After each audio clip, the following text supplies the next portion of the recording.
माझ्या महाराष्ट्रातील बांधवांनो, भगिनींनो आणि मातांनो, नमस्कार. जय महाराष्ट्र.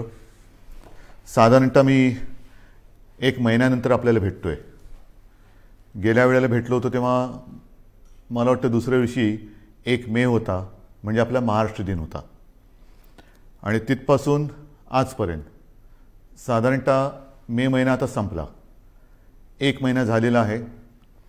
1 महिन्यामध्ये नेमके आपण कुठे आहोत, आपण काय केलेलं आहे, पुढे काय करायला पाहिजे, ही संपूर्ण माहिती देणं मला असं वाटतं हे माझं कर्तव्य आहे. आणि नाहीतरी आपलं नातं आता एक वेगळं निर्माण झालेलंच आहे. पहिल्या प्रथम मी आपल्याला सर्वांना खरोखर मनापासून धन्यवाद देतो आहे. कारण वर्ष दीड वर्ष अत्यंत अवघड असलेली गोष्ट आपण जिद्दीने आणि निश्चयाने पाळत आहात, ती म्हणजे स्वतःवरती काही बंधनं. आणि त्या बंधनाचा परिणाम आपल्याला अनुभवायला येतो आहे. पुढे काही बोलण्याच्या आधी नक्कीच एक 8-10 दिवसापूर्वी जे एक वादळ, आता ही वादळाची नावं कोण ठेवतं, कसं ठेवतं, काही वेळेला त्याचे उच्चार कसे करायचे, हा सुद्धा एक मोठा प्रश्न असतो. पण ते वादळ हे आपल्या किनारपट्टीला स्पर्श करून गेलं. असं म्हटलं जातं की गेल्या काही दशकातलं सगळ्यात भीषण असं ते चक्रीवादळ होतं. आपण त्या मानाने सुदैवी ठरलो की आपल्याला ते स्पर्शून गेलं. पण गुजरातला मात्र पूर्ण ताकदीनिशी ते धडकलं. गेल्या वर्षी आपल्याला आठवतंय निसर्ग चक्रीवादळ आलं होतं, ते तर आपल्या रायगडमध्येच धडकलं होतं. ही आता एक नवीन दुष्टचक्र किंबहुना दुष्ट चक्रीवादळं अशी दरवर्षी आढळायला लागलेली आहेत. किंवा कुठे आदळतील, काय काय विध्वंस करतील, सांगता येत नाही. आणि तो करत असताना मग आपली एक नाही म्हटलं तरी तारंबळ उडते. एक तर करोनाचं संकट, त्याच्यामध्ये हे वादळ, फार पंचायत असते. त्या संपूर्ण किनारपट्टीतल्या काही धोकादायक वस्त्या असतात त्यातील लोकांना हलवणं, बरं ते हलवताना कोविडचे नियम पाळणं, या सगळ्या फार गोष्टी विचित्र असतात.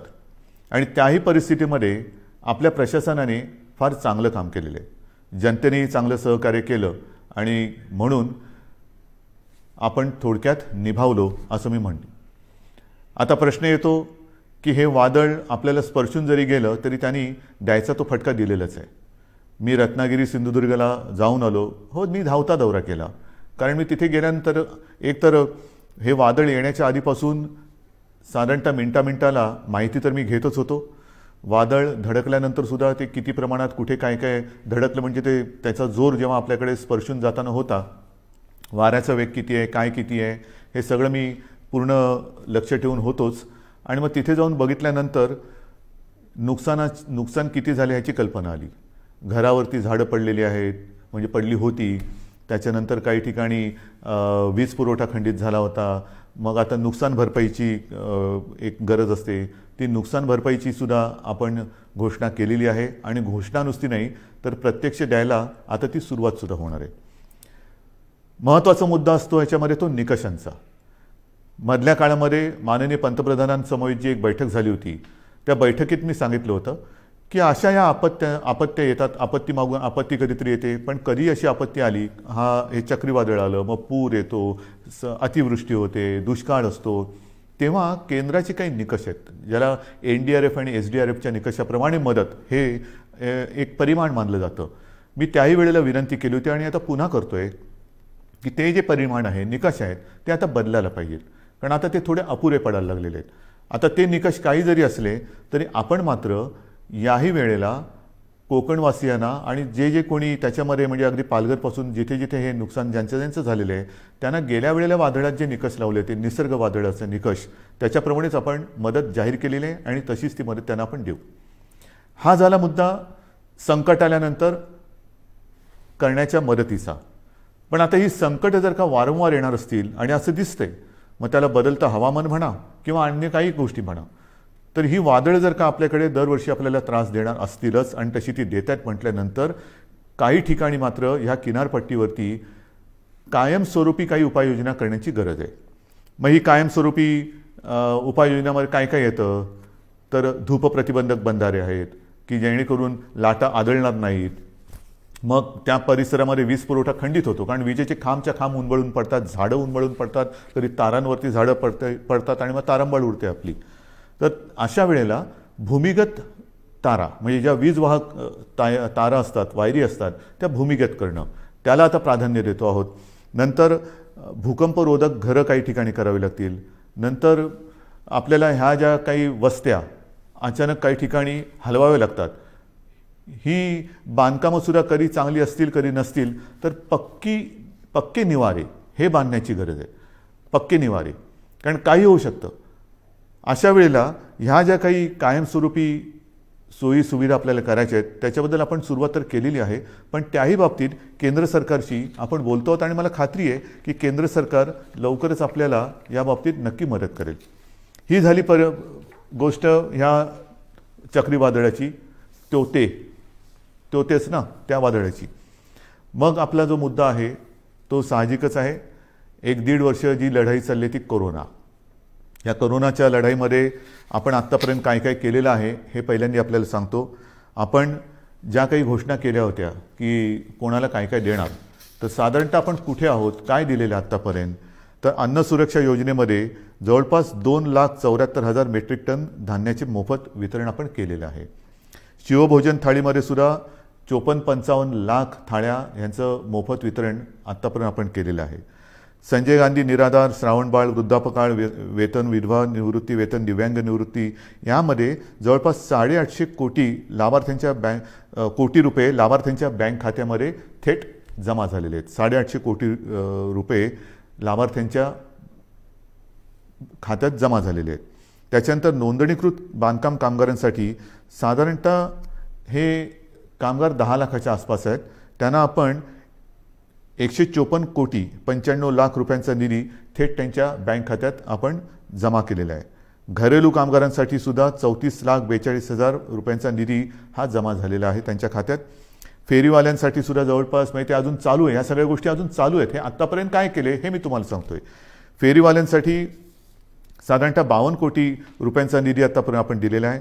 आदिवासींसुद्धा आपण आत्तापर्यंत साधारणतः काही लाख रुपयांचा निधी त्यांच्या खात्यामध्ये जमा केलेला आहे. अजून तो चालू आहे.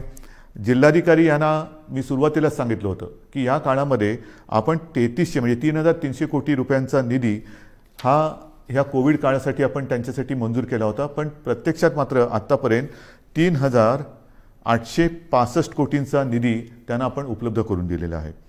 तर ह्या सगळ्या गोष्टी आपण ह्या संकटामध्ये सुद्धा न डगमगता पुढे करत चाललेलो आहोत की जेणेकरून आपलं राज्य, आपला महाराष्ट्र हा सुरक्षित राहायला पाहिजे आणि त्याचबरोबरीने त्याची आबाळसुद्धा होता कामा नये, गोरगरिबांची आबाळ होता कामा नये. याचं कारण आपल्याला सर्वांना माहिती आहे की निर्बंध लादल्यानंतर ते लादावे लागतात.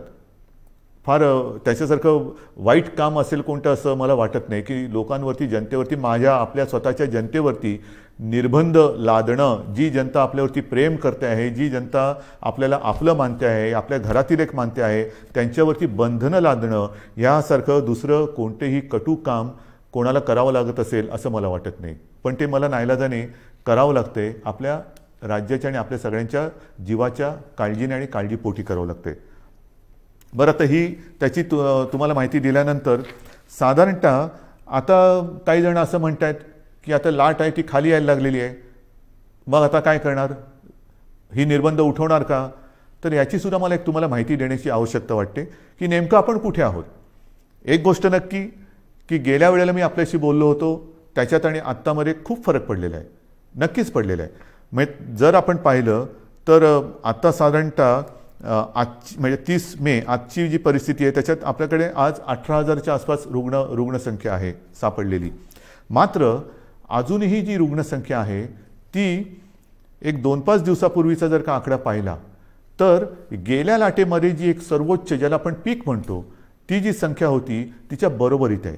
आता थोडीशी कमी होते आणि आपल्याला कल्पना आहे की त्यावेळेला जे शिखर आपण गाठलं होतं ते सणासुदीच्या नंतर गाठलं होतं. ह्यावेळेचं शिखर हे सणासुदीच्या आधी आलेलं आहे. म्हणजे सर्वोच्च म्हणजे जो उच्चांक आहे त्याचीसुद्धा तुम्हाला एक तुलनात्मक मी हे सांगणारच आहे. परंतु आत्ता जर बघितलं तर साधारणतः ते 19 सप्टेंबर 2020च्या सुमारास आपल्या राज्यामध्ये 24,886 रुग्ण होते त्या एका दिवसात सापडणारे. आता 26 मेची जर का आकडेवारी पाहिली तर त्या 26 मेला म्हणजे 4 दिवसापूर्वी साधारणतः 24,752 एवढे रुग्ण आपल्याला आत्ता 4 दिवसापूर्वी आढळलेले आहेत. हे 4 दिवसापूर्वीची गोष्ट आहे. आज साधारणतः ती 18,000पर्यंत आलेली आहे. अजून आता नवीन व्यवस्थित आकडे येतील. म्हणजेच काय की अजूनही आपण म्हणावं तेवढं खाली आलेलो नाही. गेल्या वेळेला जे एक सर्वोच्च जे पीक ज्याला म्हणतो आपण जे गाठलं होतं आणि ते खालून वरती आलं होतं, यावेळेला ही जी संख्या आहे ती वरून खाली आलेली आहे. म्हणजे तीही आकडेवारी माझ्याकडे असणार, मी तुम्हाला देतो ती पण आकडेवारी. एक गोष्ट दिलासादायक नक्कीच आहे. बरं, त्याच्या आधी सक्रिय रुग्णसुद्धा सांगतो. सक्रिय रुग्ण त्या काळामध्ये साधारणतः 3,01,752 होते. 26 मेला आपल्याकडे सक्रिय रुग्ण 3,15,042 आहेत. म्हणजे बरोबरीमध्ये आत्ता आपण आलेलो आहोत गेल्या वेळेच्या उच्चांकावरती. एक मात्र मी जे सांगतो तुम्हाला दिलासादायक गोष्ट ती नक्कीच आहे की रुग्ण बरं होण्याचं जे प्रमाण आहे ते त्यावेळेला 78% होतं, यावेळेला या दिवसांमध्ये 92% आहे. म्हणजे ही नक्कीच दिलासा देणारी ही गोष्ट आहे. मृत्यूदरसुद्धा गेल्या वेळेला साधारणतः 2.65% होता, यावेळेला 1.62%. म्हणजे ही एक थोडीशी चांगली वाईट जी काय गोष्ट आहे ती तुम्हाला मी आपल्या समोर मांडलेली आहे. एक गोष्ट लक्षात ठेवा, पुन्हा एकदा सांगतो की रुग्णसंख्या जरी कमी होत चाललेली असली तरी देखील गेल्या वेळेला सर्वोच्च जी रुग्णसंख्या होती तिच्या बरोबरीत आत्ता आपण आलेलो आहोत. त्यावेळेनंतर आपण काही काळ अजूनही तेव्हा कडक लॉकडाऊन केला होता, हा ठेवलेला होता. आता आपण निर्बंध लावतो आहोत, कडक लॉकडाऊन आपण केलेला नाही.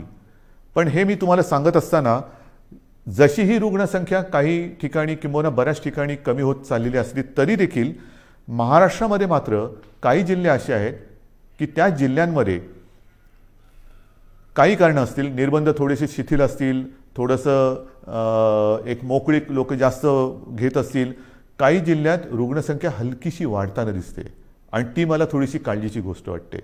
कारण शहरी भागामध्ये हे प्रमाण कमी होताना दिसतंय, ग्रामीण भागामध्ये हे प्रमाण हलकं वाढताना दिसतंय. हे प्रमाण आता आपल्याला ताबडतोब थांबवावं लागेल. याचं कारण असं की आपण जो एक अनुमान आहे आपल्याकडे की तिसरी लाट येऊ शकते, मग तिसरी लाट कोणात येणार, लहान मुलांमध्ये येणार का, आणखीन कुठे येणार का, तर तिसरी लाट ही अशी काय तारीख सांगून येणार नाही आहे. किती दिवसांनी येणार हे सुद्धा अनुमान आपल्याकडे नाही. हे संपूर्णपणे आपल्या वागणुकीवरती अवलंबून असणार आहे. व्हायरस तर आजही आहे. एक मुळामध्ये महत्त्वाचा फरक आणखीन लक्षात घेण्यासारखा आहे की गेल्या वेळेला जी लाट आली होती त्या लाटेतला व्हायरस आणि ह्या लाटेतला व्हायरस ह्याच्यामध्ये एक फरक पडलेला आहे. आपल्याला सर्वांना कल्पना आहे की आपल्याकडे म्युटेशन झालेलं आहे, म्हणजे त्या विषाणूंनी आणखीन एक अवतार घेतलेला आहे. आणि आता हा नवीन अवतारधारी विषाणू जो आहे त्यांनी अन्य काही देशांसमोर प्रश्नचिन्ह उभं केलेलं आहे की हिंदुस्थानातून आलेली लोक हे व्हायरस तर घेऊन येत नाहीत ना. कारण हा जो व्हायरस आहे तो फार वेगाने पसरतो, झपाट्याने ग्रासून टाकतोय. म्हणजे संसर्ग किंबहुना संसर्गित करण्याचा जो वेग आहे तो गेल्या विषाणूपेक्षा प्रचंड आहे, काही पटींमध्ये आहे. तो पटकन पसरतोय, वेगाने पसरतोय, झपाट्याने पसरतोय. आणि एकदा का ग्रासलं तर आणखीन एक गोष्ट थोडीशी या काळामध्ये लक्षात आलेली ती म्हणजे झपाट्याने तो ग्रासून टाकतोय, मात्र बरं व्हायला किंबहुना रुग्णाला बरं व्हायला उशीर लागतोय. ऑक्सिजनची आवश्यकता ही यावेळेला नक्कीच वाढली, कारण संख्या वाढली होती. जशी ऑक्सिजनची आवश्यकता वाढली त्याचप्रमाणे ऑक्सिजनची आवश्यकता नुसतीच वाढली नाही, तर ऑक्सिजनची आवश्यकता काही काळ म्हणजे दीर्घकाळ लागली. एखाद्या रुग्णाला ऑक्सिजनची आवश्यकता लागलीच तर काही जण सुदैवी आहेत ते पटकन त्यातनं निघाले बाहेर, पण काही जण हे ज्याला आपण लॉंग कोविड म्हणतो ते रुग्ण ह्या वेळेच्या लाटेमध्ये थोडे प्रमाणात गेल्या वेळेपेक्षा जास्त आढळत आहेत. तर ही एक नाही म्हटलं तरी तुम्हाला मी वस्तुस्थिती सांगितली की गेल्या वेळेची लाट आणि ह्या वेळेची लाट. आता तिसरी लाट त्याच्याबद्दल मी तुम्हाला नंतर सांगणारच आहे. पण ह्या निमित्ताने आता मध्ये हा जो काही उतार आलेला आहे त्या उतारामध्ये आपल्याला गेल्या वेळेला असं वाटलं होतं की किती वाढले, हां ठीक आहे दिवसाला 24,000 सापडले होते ना, त्याच्यापेक्षा पण कितीतरी आपण बेड्स वाढवलेले आहेत. त्या बेडची पण संख्या माझ्याकडे आहे, मी तीही तुम्हाला तेव्हा सांगितली होती की साधारणतः आता टेस्ट करणाऱ्या ज्या प्रयोगशाळा आहेत ह्या अगदी सुरुवातीला 2-1 होत्या, ह्याही तुम्हाला माहिती आहेत. आता सुमारे 600च्या आसपास आपण प्रयोगशाळा संपूर्ण राज्यात, मग RT-PCR आहेत, रॅट आहेत, आणखीनही काही किट नवीन नवीन बाजारात येत आहेत. ही सगळी केंद्र किंवा प्रयोगशाळा पण चालू केलेल्या आहेत. ICU बेड्स वाढवलेले आहेत, ऑक्सिजन बेड्स वाढवलेले आहेत. साधारणतः गेल्या वेळेला 3,60,000 होते, ते आता 4-4.5 लाखापर्यंत एकूण बेड्स गेलेले आहेत. हे जरी सगळं करत असलो तरी एका गोष्टीची आपल्याला फार आवश्यकता आहे आणि ती जेव्हा आता यावेळेला जाणवली ती म्हणजे ऑक्सिजन. मला अजूनही ते दिवस आठवले का घाम फुटतो. ऑक्सिजन आता काही तासापुरताच राहिलेला आहे. ऑक्सिजन केवळ आज रात्रीपुरताच राहिलेला आहे. अशी जेव्हा फोन हॉस्पिटलमधनं किंवा जिल्ह्यातनं येत होते तेव्हा संपूर्ण आपल्या प्रशासकीय यंत्रणेचे धाबे दणाणत होते. करायचं काय हा मोठा प्रश्न होता. ह्याचं कारण तुम्हाला सर्वांना मी मागेही सांगितलेलं आहे की आपल्या राज्यात ऑक्सिजन निर्मितीची क्षमता ही साधारणतः 1200 मेट्रिक टन आहे. 1200 ते 1250. आता आणखीन त्याच्यामध्ये काही जणांनी जसं काही साखर कारखान्याने ऑक्सिजन निर्मिती सुरू केलेली आहे, काही हॉस्पिटलमध्ये PSA प्लांट लागलेले आहेत. असे सगळे मिळून एक 1250 होतं तर 1300पर्यंत गेलेलो असू. पण प्रत्यक्ष आपल्याला यावेळेला ऑक्सिजनची आवश्यकता लागली ती 1700 मेट्रिक टन दर दिवसाला. म्हणजे आपण निर्मिती करत होतो 1200, त्याच्यामध्ये 500 अधिक लागले. बरं, या 1200मध्ये आपण उद्योगाचा ऑक्सिजन, ज्या उद्योगाला ऑक्सिजनची आवश्यकता लागते तो ऑक्सिजन पूर्ण बंद करून संपूर्ण ऑक्सिजन आरोग्यासाठी आणि या रुग्णांसाठी वापरला. तोही कमी पडला आणि मग मात्र जी काय आपली तारंबळ उडाली होती ही जामनगरमधनं मागो, भिलईतून मागो, रूरकेलामधून मागो, म्हणजे काही शेकडो ते काही हजारो किलोमीटर अंतरावरून आपल्याला ऑक्सिजन आणावा लागत होता. आजही तो आपण आणतो आहोत तसं पाहिलं तर. आणि आपल्याला कल्पना आहे, आपण बातम्यात पाहिलं असणार की इथून रिकामे टँकर्स हे केंद्राच्या मदतीने एअरलिफ्ट करून ते जे ऑक्सिजन प्लांट बाहेरच्या राज्यात आहे तिथे नेत होतो आणि ते भरल्यानंतर मात्र आपल्याला ते रस्त्याने किंवा ट्रेनने आणावे लागत होते. ही संपूर्ण जी काय यातायात होती हे कशी आपण निभावून नेली ती त्या सगळ्या प्रशासकीय यंत्रणेचं एक कौतुक करावं लागेल. ऑक्सिजन ऑडिट करून ऑक्सिजनची गळती म्हणजे अतिरिक्त ऑक्सिजन जिकडे वापरला जात होता त्याच्यावरती निर्बंध आणले. हे सगळं फार तारेवरची कसरत होती. आणि मग माझ्या मनामध्ये आहे ते हेच आहे की जर का आत्ताचा जो अवतार बदललेला विषाणू आहे तो अजूनही पूर्ण त्याला आपण काबूत आणलेलं नाही. गेल्या वेळेच्या उच्चांकाच्या बरोबरीने आज आपली रुग्णसंख्या आहे. यावेळेला तो जर का सुटला आणि काही पटीत आलेली लाट होती, म्हणजे यावेळेला साधारणतः तुम्हाला कल्पना आहे 66-67 हजार रुग्ण हे दर दिवशी आढळत होते. म्हणजे गेल्या वेळेला 24,000 होते, यावेळेला 66-67 हजार दर दिवशी रुग्ण आपल्याला आढळत होते, पॉझिटिव्ह रुग्ण आपल्याला सापडत होते. हा आता विषाणू जर का सुटला आणि पुन्हा तशा ह्याच्यात तिसरी लाट आली तर बाकी सगळं बेड्स वगैरे आपण वाढू, डॉक्टरची कमतरता ही तशीच असणार आहे.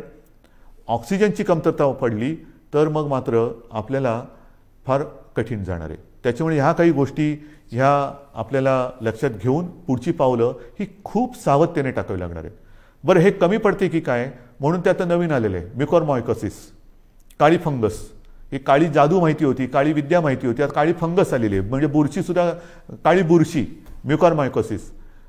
आता हा सुद्धा जो प्रकार आहे त्याच्यावरती सुद्धा साधारणतः आपल्या राज्यात 3-1 हजार रुग्ण त्याचे आहेत. ही काही साथ नाही आहे, पण त्याची कारणं ही सुद्धा आपल्या लक्षात आलेली आहे. आपल्या टास्क फोर्समध्ये त्यातले सुद्धा तज्ज्ञ डॉक्टर, मी गेल्या वेळेला सांगितलं आपल्या ठाण्याचे आशिष भूमकर, डॉक्टर आशिष भूमकर, त्यांचा समावेश केलेला आहे. असे त्या विषयातले तज्ज्ञ डॉक्टर आपण वेळोवेळी ह्या टास्क फोर्समध्ये घेतो आहोत, त्यांचं मार्गदर्शन घेतो आहोत आणि उपाययोजना, उपचार पद्धती कशी असायला पाहिजे, कशामुळे म्युकॉरमायकोसिस होतो. तर एक जे कारण त्यांनी सांगितलं ते म्हणजे साधारणतः या कोविडच्या काळात, म्हणजे ज्याला कोविड होतो, करोना होतो, त्या रुग्णामध्ये साखरेचं प्रमाण वाढतं. हा करोनाचा एक कदाचित साईड इफेक्ट असेल. आणि साखरेचं प्रमाण वाढलं असताना जर जास्त प्रमाणात आणि जास्त काळासाठी स्टिरॉइड दिलं गेलं तर मात्र म्युकॉर तर हवेमध्ये आहे, ही फंगस तर हवेमध्ये आहे, तर त्याच्यामध्ये आपल्या रक्तात जे फ्री आयन तयार होतं ते त्याला आकर्षित करतं आणि तिथून म्युकॉरमायकोसिसला सुरुवात होते. मग हे कारण त्यांनी सांगितलं. आणखीन काही कारण आहे का? आणखीन काय करू शकतो. तर ह्या सगळ्या गोष्टी आपण डॉक्टरना सांगतो आहोत. याच्यामध्ये आणखीन एक गोष्ट नव्याने आपण केलेली आहे, ती म्हणजे नवीन एक संकल्पना मी मांडली आणि तिला ते यश येते. माझा डॉक्टर. माझा डॉक्टर. माझा डॉक्टर म्हणजे काय, आपल्याला सर्वांना माहिती आहे की आपल्या कुटुंबाला एक फॅमिली डॉक्टर असतो. काही सर्दी खोकला वगैरे काही झालं तरी आपण पटकन डॉक्टर मला जरा खोकला आलाय काय करू, डॉक्टर मला कालपासून असंच होते काय करू. हा माझा डॉक्टर हा एक असतो आणि ह्या डॉक्टरना आपल्या कुटुंबातील जवळपास सर्व सदस्यांच्या तब्येतीची एक माहिती असते. कोणाला कसली ॲलर्जी आहे, कोणाला काय होतं, काय औषध दिलं तर काय त्याला चालतं, काय दिलं तर चालत नाही. त्या डॉक्टरना मी आवाहन केलं. जवळपास काही हजार डॉक्टर म्हणजे सगळे जर का पकडले तर लाखाच्या आसपास डॉक्टर्स, त्यांच्याशी जसा मी आपल्याशी संवाद साधतोय तसा संवाद त्यांच्याबरोबर साधला आपल्या सोबतच्या तज्ज्ञ डॉक्टरांना घेऊन. आणि हे सगळे वाड्या वस्त्यांमधले डॉक्टर आहेत, पाड्यांमधले डॉक्टर आहेत, अगदी आपल्या गल्लीतले डॉक्टर असतील, आपल्या सोसायटीमधले डॉक्टर असतील, ह्या सगळ्या डॉक्टरना मी आता आवाहन केलं. त्यांनीसुद्धा प्रतिसाद दिलेला आहे. ह्याचं कारण असं की आता पावसाळा येतोय. पावसाळ्याचे साथीचे आजार ते तर आहेत आणि त्याच्यात कोरोना. तुम्हाला कल्पना आहे की लक्षणं तीच आहेत. सर्दी खोकला ताप घसा बसणं घसा दुखणं इतर पोट बिघडणं. आता हा नेमका रुग्ण ओळखणं हे फार मोठं काम आहे. कोविड आणि नॉन कोविड पहिल्यांदा आपण कोणाकडे जातो, माझ्या डॉक्टरकडे, आपला डॉक्टर. आणि ह्या डॉक्टरची भूमिका आहे फार मोलाची आहे. कारण दोन गोष्टी आपल्याला आढळल्या की काही म्हणजे 70-75% कोविडग्रस्तांना कोणतीही लक्षणं नसतात. चांगली गोष्ट आहे. आणि तरी देखील कोविड पॉझिटिव्ह आहे म्हणून घाबरून अशी लोक हॉस्पिटलमध्ये जातात. मग आपण असं म्हणतो की अरे ह्यांना खरंच काही गरज नाही आहे. काही वेळेला तर कसल्या औषधाची गरज नसते. काही लोक असेच बरे होतात. पण ती लोक असे रुग्ण हॉस्पिटलमध्ये बेड्स घेऊन बसतात आणि ज्यांना गरज असते त्यांना बेड्स मिळत नाहीत. मग आपण त्यांना विनंती करतो की ताई दादा कोणी असतील काका तुम्हाला हॉस्पिटलमध्ये राहण्याची गरज नाही हो, तुम्ही घरच्या घरी जर शक्य असेल तर विलगीकरणात राहा की जेणेकरून तुमच्या कुटुंबियांना कोरोनाचा त्रास होणार नाही. पण जर का नसेल तर मग आपलं सरकारी जी काही क्वारंटाईनची सोय केलेली आहे त्याच्यामध्ये राहा. मात्र हॉस्पिटलमध्ये तुम्हाला राहण्याची गरज नाही. मग हे एका बाजूला असताना दुसऱ्या बाजूला आपण काही वेळेला म्हणतो की अरे मृत्यूदराचं काय, मृत्यूदर कसा कमी करायचा. मग त्याचं कारण असं येतं की रुग्ण उशिरा हॉस्पिटलमध्ये आला, घरच्या घरी त्याने अंगावर काढलं, दुर्लक्ष केलं, आला तो सिरियस झाला होता, त्याला पण वाचू शकलो नाही. आणि मग तिथे ही महत्त्वाची भूमिका ही ह्या कुटुंबाच्या डॉक्टरनी करायचं आहे, माझ्या डॉक्टरनी, की हे नेमकं ओळखायचं कसं.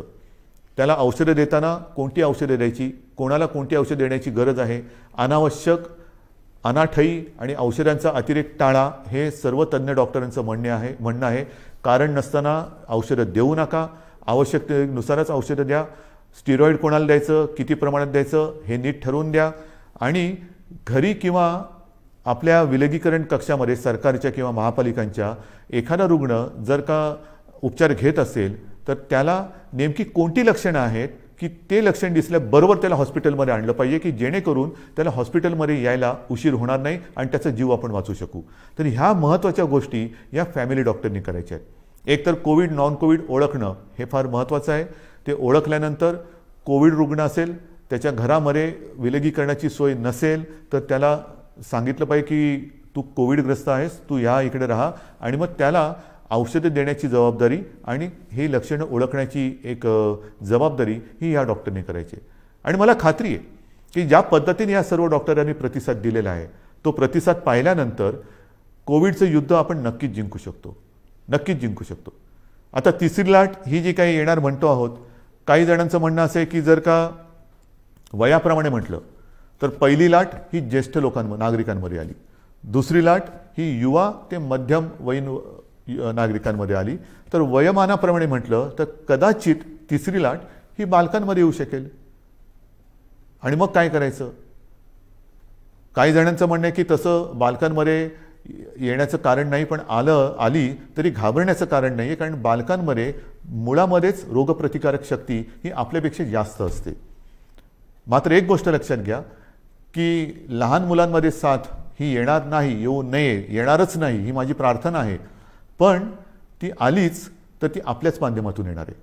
जशी आपण एक काळजी घेत होतो की आपल्यामुळे आपल्या घरातील ज्येष्ठांना ह्याचा संसर्ग होऊ नये, तशीच काळजी आता आपण घ्यायला पाहिजे की आपल्यामुळे आपल्या घरातील लहान मुलांना ह्याचा संसर्ग होता कामा नये. तर ही जर का काळजी आपण घेतली तर मला असं वाटतं आपण आपल्या बालकांना आणि आपल्या घराला सुरक्षित ठेवू शकतो. पण तरी देखील ही शक्यता लक्षात घेऊन महाराष्ट्रातल्या तज्ज्ञ बालरोग तज्ज्ञांचा सुद्धा मी टास्क फोर्स म्हणजे कृती दल तयार केलेलं आहे. डॉक्टर सुहास प्रभू हे त्यांच्या अध्यक्षतेखाली ही मी कृती समिती किंवा कृती दल तयार केलेलं आहे. त्यांच्याबरोबर सुद्धा माझ्या चर्चा सुरू आहेत.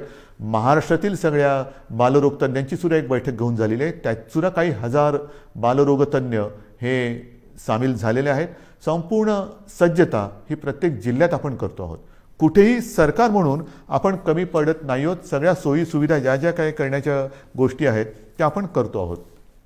मग महत्त्वाचा आणखीन एक प्रश्न येतो, तो म्हणजे लसीकरण. याची सुद्धा मी तुम्हाला कल्पना दिलेली आहे की साधारणतः 45 वरील वयोगटातील नागरिकांच्या लसीकरणाची जबाबदारी ही केंद्राने घेतलेली आहे. मात्र 18 ते 44 ह्या वयोगटातील नागरिकांची लसीकरणाची जबाबदारी ही राज्याने घ्यायची आहे आणि आपलं राज्य समर्थ आहे. मी पुन्हा एकदा सांगतो, साधारणतः 18 ते 44 वयोगटातील 6 कोटी नागरिक आपल्या राज्यामध्ये आहेत आणि त्या प्रत्येकाला 2 डोस हे जे द्यावे लागणार आहेत, 2 डोस म्हटलं तर 12 कोटी डोस लसीचे घेण्याची एक रकमी एका चेकनी आपली तयारी आहे. आणि जसजसा पुरवठा वाढेल तसतशी आपण लसीकरणाची प्रक्रियासुद्धा वेगात करू, क्षमता अधिक वाढू, 24 तास आपण ती चालू ठेवू आणि लवकरात लवकर या वयोगटातील नागरिक आपण सुरक्षित करू. मात्र त्याला एक मर्यादा आहे. आपली क्षमता आहे पण त्याला एक मर्यादा आहे. क्षमता मी सांगितली, मर्यादा साहजिकच आहे. लसीकरणासाठी लागणारी लस आणि त्याची उत्पादन क्षमता, अजूनही उत्पादन क्षमता आपल्याकडे ज्या लसी निर्माण होत आहेत त्यांची तेवढी झालेली नाही. जे काय मला सांगितलं गेलं होतं त्याच्याप्रमाणे जून महिन्यापासून या पुरवठ्यामध्ये वाढ होईल आणि तो पुरवठा सुरळीत होईल असं मला साधारणतः मे महिन्यात सांगितलं गेलं होतं. मे तर आता संपलेला आहे. आपल्याला लस नाही म्हटलं तरी प्रमाण हळूहळू वाढतं आहे. जसजसं हे प्रमाण वाढेल तसतसं आपण आपल्या या लसीकरणाचा वेगसुद्धा वाढवणार आहोत. आता या महिन्यामध्ये जेवढ्या लसी येतील त्या जास्तीत जास्त लसी आपण घेणार आहोत आणि तेवढ्या सर्व नागरिकांना आपण सुरक्षित करणार आहोत. आजपर्यंत साधारणतः 2 कोटीच्या वर म्हणजे 2.25 कोटी नागरिकांचं आपण लसीकरण केलेलं आहे. म्हणजे 12 कोटी जनतेत साधारणतः 2.25 कोटी नागरिकांना आपण लसीकरण केलेलं आहे. दुसरा डोस, पहिला डोस मधल्या काळामध्ये थोडीशी पंचायत झाली होती पण ती सुद्धा आपण करतोय, कारण ज्यांना पहिला डोस दिला त्यांच्यासाठी दुसरा डोस उपलब्ध नव्हता. मग आपण ते थोडंसं सांभाळून घेतलं आणि त्याकरता मधल्या काळात आपल्याला 18 ते 44 या वयोगटातील नागरिकांचं लसीकरण थोडा काळ स्थगित करावं लागलं होतं. लवकरच ते पुन्हा जोमाने आपण सुरू करणार आहोत. तर ही एक लसीकरणाची परिस्थिती आहे. उच्च शिक्षणासाठी जे परदेशी जाऊ इच्छितात त्या विद्यार्थ्यांसाठी सुद्धा आपण लसीकरणासाठी एक वेगळी सोय केलेली आहे, कारण त्यांचं टाईम टेबल हे वेगळं आहे. तिथल्या टाईम टेबलप्रमाणे तिथे त्यांना जर का पोचायचं असेल तर त्यांच्यासाठी सुद्धा आपण ती तशी सोय केलेली आहे. तर ह्या एक एक गोष्टी मी तुम्हाला सांगत जातोय. आता नेमकं असं आहे की ह्या सगळ्या गोष्टी चालू असताना मरे विषय येतो तो आपला शिक्षणाचा, कारण शिक्षण हा सुद्धा एक महत्त्वाचा घटक आहे. याही बाबतीत आपल्याला कल्पना आहे की 10वीच्या परीक्षांच्या बाबतीत आपण निर्णय घेतलेला आहे की यावर्षी 10वीच्या परीक्षा न घेता त्याच्यासाठी सुद्धा आपण एक मूल्यांकन करून 10वीच्या विद्यार्थ्यांना आपण त्याप्रमाणे पास करणार आहोत. 10वीचा तर निर्णय घेतला, 12वीचं काय करणार? कारण 12वीचा सुद्धा निर्णय घ्यावा लागेल. तर 12वीच्या बाबतीत सुद्धा आपण एक आढावा घेतो आहोत. त्याच्या बाबतीत सुद्धा एक पद्धत काय ठरवता येईल ती सुद्धा आपण ठरवून लवकरात लवकर हाही निर्णय आपण घेणार आहोत. पण मला एक गोष्ट अशी वाटते की जशी 12वीची परीक्षा आहे की ज्या 12वीच्या परीक्षेवरती पुढचं शिक्षण अवलंबून असतं. मग नीटची परीक्षा असेल, इंजिनिअरिंगची असेल, आणखीन कसली असेल, इतर राज्यात जाऊन शिकण्याची वेळ येते. तर त्याकरता थोडं एक केंद्राने सुद्धा धोरण ठरवायला पाहिजे. ही परिस्थिती संपूर्ण देश नव्हे जग ग्रासून टाकणारी ही परिस्थिती आहे. 100 वर्षापूर्वी अशी परिस्थिती आली होती आणि त्याच्यानंतर ही परिस्थिती जिला आपण तोंड देत आहोत. तर ज्या परीक्षांचं महत्त्व इतर पुढच्या आयुष्यावरती परिणाम करणारं आहे, भवितव्य त्याच्यावरती अवलंबून आहे.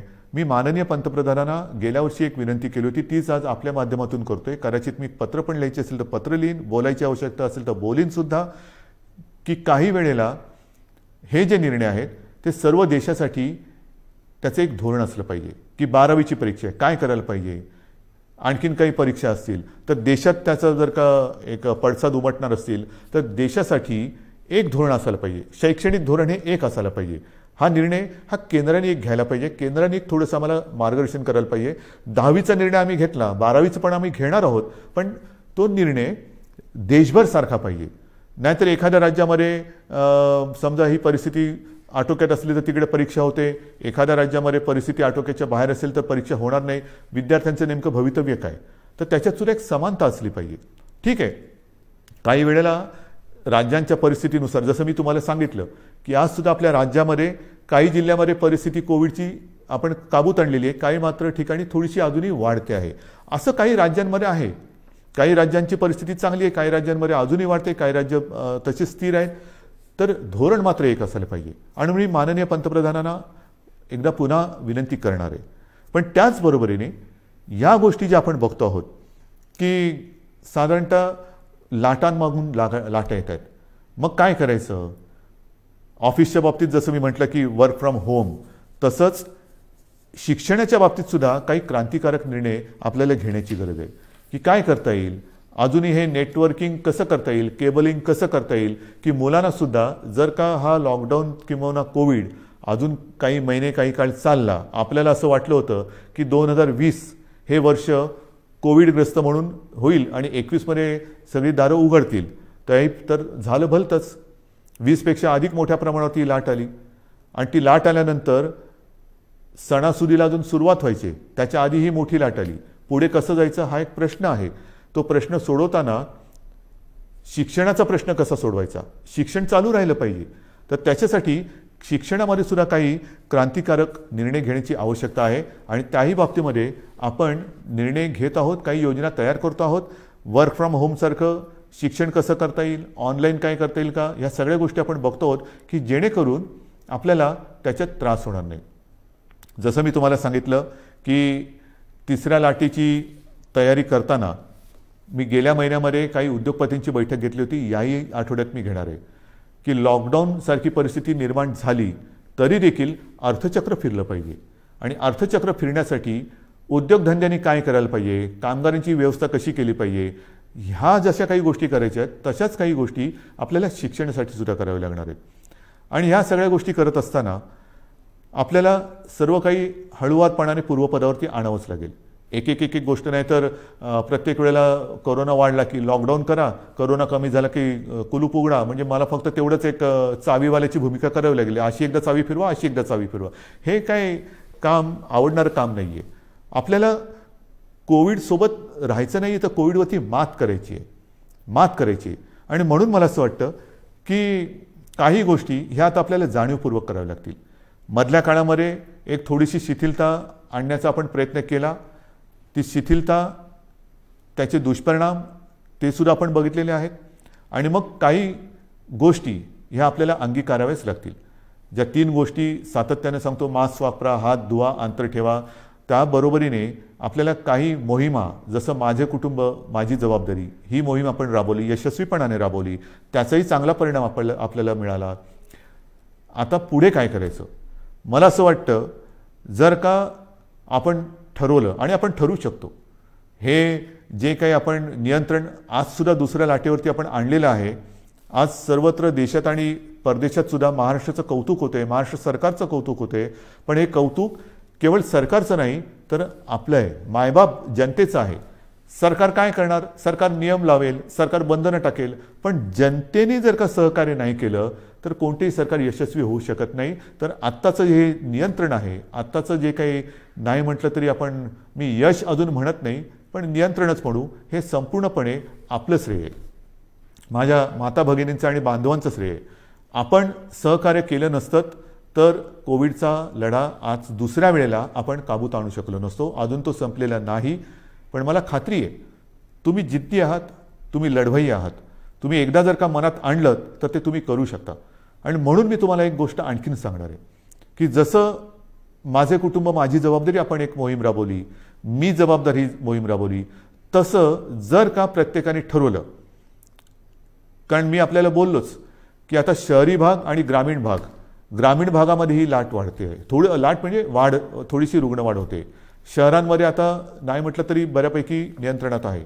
पण शहरं काय आणि गाव काय, प्रत्येकाने जर का ठरवलं की मी माझं गाव करोनामुक्त करीन, करोनामुक्त गाव आपण नाही करू शकत.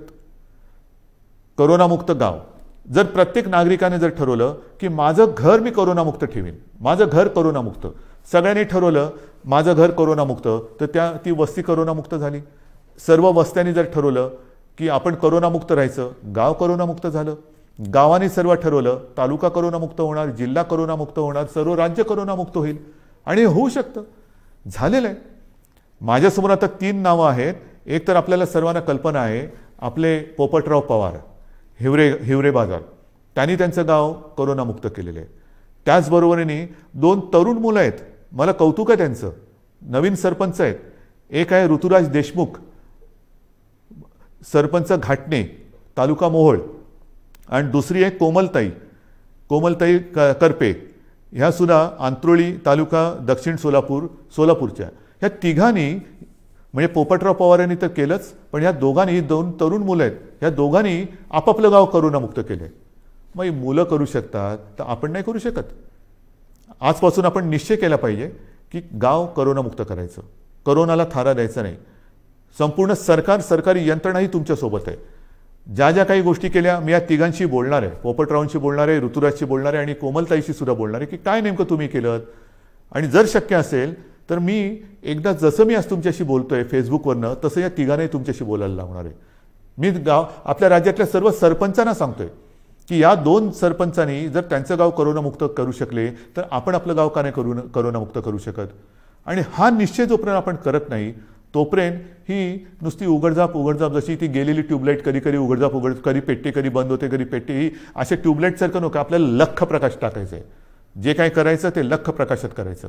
तर आपल्याला करोनामुक्त गाव ही मोहीम आजपासून आता राबवायची. माझं घर करोनामुक्त पाहिजे, माझी वस्ती करोनामुक्त पाहिजे, माझं गाव करोनामुक्त पाहिजे, जिल्हा करोनामुक्त पाहिजे. आणि सर्व जिल्हे करोनामुक्त झालं तर माझा महाराष्ट्र करोनामुक्त होणार आहे. आणि मग महाराष्ट्राचं उदाहरण इतर राज्यांनी घेतलं तर देश करोनामुक्त होणार आहे. सुरुवात कोणीतरी करायला पाहिजे, ती सुरुवात महाराष्ट्राने करायला पाहिजे. कारण दरवेळेला आपण म्हणतो की महाराष्ट्र हा देशाला दिशा दाखवतो.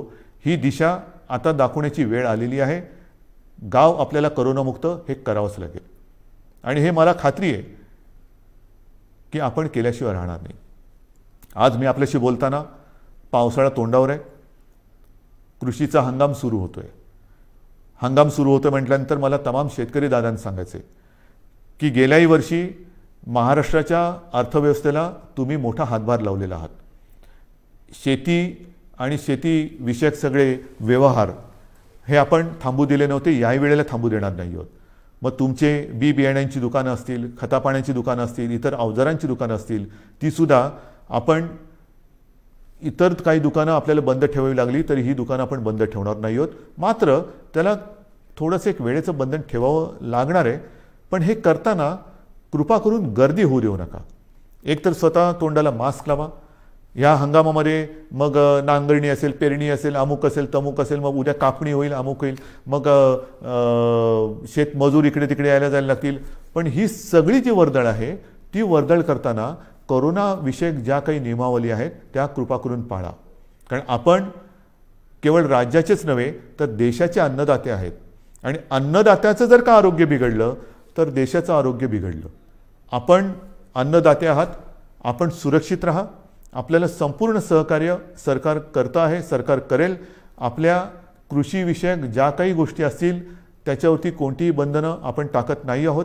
ते सगळे व्यवहार, सगळ्या गोष्टी ह्या व्यवस्थित चालू राहतील. फक्त एकच अट आहे, कृपा करून ही बंधनं पाळा आणि गर्दी होऊ देऊ नका. शेवटी मी एकच सांगेन की ही दुसरी लाट ही अपेक्षेपेक्षा फार मोठी होती. या दुसऱ्या लाटेमध्ये अनेक जणांनी आपले आप्तस्वकीय गमावलेले आहेत, कुटुंबीय गमावलेले आहेत, अगदी मित्र परिवारातले काही मित्र गमावलेले आहेत.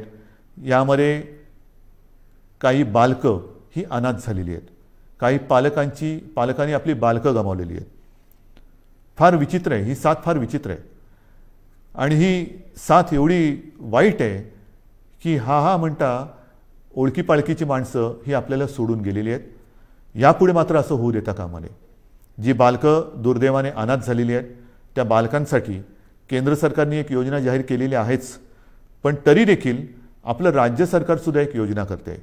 कोणत्याही परिस्थितीत दुर्दैवाने ह्या बालकांचे पालक जरी त्यांनी गमावलेले असतील तरी त्यांचं पालकत्व हे सरकार घेईल.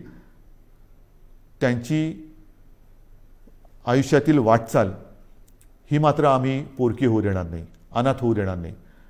ह्या अनाथ बालकांना जिथे जिथे शक्य असेल तिथे तिथे सर्व पावलोपावली पदोपदी सरकार समर्थपणाने त्यांना साथ देईल. शिक्षण असेल, इतर काही असेल, राहण्याची गोष्ट असेल, काही असेल, ही योजना आम्ही आता तयार करतो आहोत आणि ती योजनासुद्धा आपण लवकरच जाहीर करून त्याची अंमलबजावणी करू.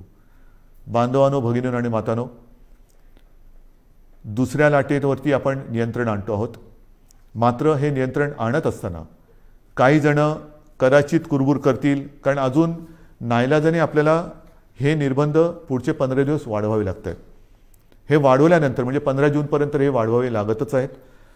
नुसते निर्बंध वाढवत नाही आहोत, तर आता आपण जिल्ह्यानुसार आढावा घेऊन काही जिल्ह्यात हे निर्बंध कदाचित कडक करावे लागतील, काही जिल्ह्यात कदाचित हे निर्बंध थोडेफार आपण शिथिल करू शकू. पण या शिथिलतेचा अर्थ सर्व काही संकट गेले असं समजू नका. गेल्या वेळेला पहिल्या आणि दुसऱ्या लाटेच्या मधला जो काळ होता त्याच्यामध्ये मोर्चे, समारंभ, इतर काही गोष्टी, लग्नसराई हे आपण फार मोठ्या प्रमाणावरती नाही म्हटलं तरी झालं. ग्रामपंचायतीच्या निवडणुका झाल्या आणि नंतर मात्र ही दुसरी लाट अपेक्षेपेक्षा काही पटीत जास्त आली. आता हळूहळू काही लोक तयार सुरू होतील की हे उघडा ते उघडा, अमुक नाही केलं तर आम्ही रस्त्यावरती उतरू, मग आम्ही करोना काय बघणार नाही, हे उघडलं नाही तर आम्ही तसं करू. त्यांना मी सांगतोय, कृपा करून तुम्ही ह्या गोष्टी अशा करू नका. मला पूर्णपणे माहिती आहे की हे संकट फार विचित्र आहे, पण नुसतं हे संकट आता कमी झाले म्हणून घाईगर्दीने रस्त्यावरती उतरू नका. कारण जर का रस्त्यावरती उतरणार असाल तर मी म्हणेन कोरोना योद्धे म्हणून उतरा, कोरोना दूत म्हणून उतरू नका. जरा सरकारला तुम्ही जर का असं सांगणार असाल की अमुक नाही केलं तर आम्ही रस्त्यावरती उतरू, तर मला नम्रपणाने सांगायचं आहे की कोरोनाची साथ हा सरकारी कार्यक्रम नाही, ही सरकारी योजना नाही. कोरोनाची साथ ही सरकारी योजना नाही की जिच्या विरोधासाठी तुम्ही रस्त्यावरती उतरावं. तर तो जर का आपला गैरसमज असेल तर तो कृपा करून आपल्या मनातून काढून टाका. तो जर का आपला संभ्रम असेल तर मनातून काढून टाका. दुर्दैवाने आपल्या आजूबाजूला बघा, ज्या घरामध्ये काही बालकं अनाथ झालेत, काही पालकांची मुलं गेलेली आहेत, हे निर्बंध तर आपण उठवणार आहोतच, पण निर्बंध उठवल्यानंतर सुद्धा घरातील कर्ता गमावलेले आहे त्या कुटुंबाकडे सुद्धा आपल्याला लक्ष द्यावं लागणार आहे. तर हे रस्त्यावरती उतरणं म्हणजेच तिसऱ्या लाटेला आमंत्रण देणं आहे. तर त्या तिसऱ्या लाटेचे आमंत्रक आपण होऊ नका. तिसऱ्या लाटेचे निमंत्रक आपण होऊ नका. कारण माझ्यासमोर संपूर्ण महाराष्ट्रातल्या जनतेच्या जीवनाचा प्रश्न आहे, आयुष्याचा प्रश्न आहे. मी पुन्हा एकदा सांगतो, हे निर्बंध लादणं यासारखं कटू काम दुसरं कोणतं असूच शकत नाही. पण मात्र हे आपल्या आरोग्य व्यवस्थेचं प्रमाण बघून आपल्याला या गोष्टी कराव्या लागतात. अजूनही ऑक्सिजनची व्यवस्था आपण वाढवतोय. मिशन ऑक्सिजन हा एक कार्यक्रम घेतला आहे, जरूर घेतला आहे. काही ठिकाणी आपण प्लांट्स लावायला सुरुवात केलेली आहे, पण छोटे, मध्यम आणि मोठे असे प्लांट लावायला साधारणतः 3 महिने ते 18 महिन्यापर्यंत हा कालावधी लागू शकतो आहे. तो लक्षात घेता आपल्याला फार हळुवारपणाने एक एक गोष्टी या उघडत जाव्या लागणार आहेत. आणि म्हणून आजपर्यंत आपण जसं सहकार्य केलं तसंच सहकार्य साहजिकच आहे. हे आपल्यासाठी, आपल्या प्रियजनांसाठी, आपल्या मित्रपरिवारासाठी, आप्तसोख्यांसाठी हे मला अपेक्षित आहे. मी अधिक नुसतं निर्बंध लादायचे म्हणून लादणाऱ्यातला नाही, हे पुन्हा एकदा नम्रपणाने सांगतो. मात्र काही वेळेला हा बदललेला विषाणूचा अवतार बघून आपल्याला फार हळुवारपणाने हे निर्बंध उघडावे लागतील. विशेष म्हणजे तिसरी लाट जर का काही तज्ज्ञांच्या मते मुलांमध्ये येणार असेल तर पुन्हा हा काळ शाळा सुरू होण्याचा आहे. हाही एक विचार आपल्याला करावा लागणार आहे. या सगळ्या गोष्टीचा विचार करून तिसऱ्या लाटेचा प्रभाव किंबहुना तिसरी लाट येऊच नये त्याच्यासाठी प्रयत्न करणं गरजेचं आहे. आणि मला खात्री आहे, मी पुन्हा एकदा सांगतो की करोनामुक्त गाव ही योजना जर का आपण सफल केली तर तिसरी लाट आपण येऊच देणार नाही. कारण 2 वेळा आपण हे करून दाखवलेलं आहे. पहिली लाटसुद्धा आपण नियंत्रणात आणून दाखवली, दुसरी लाटसुद्धा आपणच नियंत्रणात आणून दाखवली. आता 2 वेळेचा अनुभव लक्षात आल्यानंतर काय केल्यानंतर काय होतं, त्याच्यामुळे काय करावे आणि काय करू नये हे आपल्याला चांगलं कळलेलं आहे. आणि ते कळल्यानंतर मला खात्री आहे सगळ्यांनी जर का जिद्दीने ठरवलं की माझं घर मी करोनामुक्त करेन, माझं गाव मी करोनामुक्त करेन, माझं जिल्हा करोनामुक्त करेन, माझं राज्य करोनामुक्त करेन, हा जर का निर्धार आपण केला तर तिसरी लाट आपण येऊ देणार नाही आणि ती येऊ देऊ नका अशी एक विनंती करून तूर्त मी आपली रजा घेतो. धन्यवाद. जय हिंद, जय महाराष्ट्र.